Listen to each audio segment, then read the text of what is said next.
jazz artists who complain about the increasing demise in the number of available venues, jazz venues. So what are your views on the subject? My view is very simple. You should not complain. Complain behind closed doors. Complain to your husband or wife or your friends. But when you get online and broadcast bad news and complain incessantly, you are actually adding to the problem. For the most part, I think people agree with me, although you would be surprised that some people really push back because they want to complain. And who am I to be so glib, right? To be so positive. As you know, Cornelia Street Cafe in New York is closing in January, so that was sort of the topic. Yes, I do know. I just heard that. Yeah. And it's sad. It's tragic. Cornelia Street is a beautiful venue. They've been good to all of us.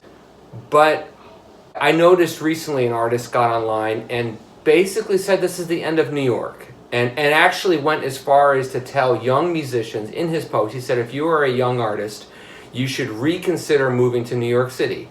And let me tell you, that is the dumbest thing you could possibly say. Not only is it discouraging to young artists, but this guy is chopping off his own head.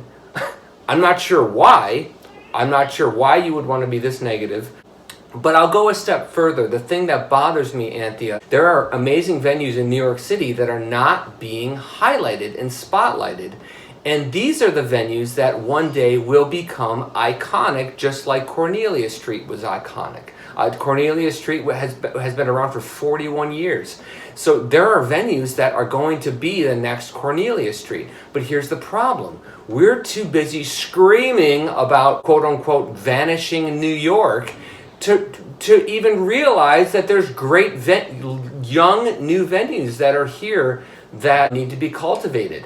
And our jazz media does not feature these venues, so that's the problem that we're in. We don't have to be so depressed about this. I don't understand where this comes from. And boy, I wanted to jump on that guy's Facebook page and leave a comment, but I'm a nice guy online. I didn't want to be an internet troll. You know, who is he to say that? And he's false. He's false. That's not creative. Look, if we are supposed to be creative, then we have to, as I mentioned earlier, we have to make things that don't exist in places that don't exist, or take existing places and make them valid. It's not that hard to do. I tweeted about this yesterday. I counted 103 jazz concerts in New York City last night. I was just scanning, and I found 103 jazz concerts, and I'm sure there's more. I just did a quick scan. And, you know, that doesn't get highlighted. Everyone wants to just talk about the negative things.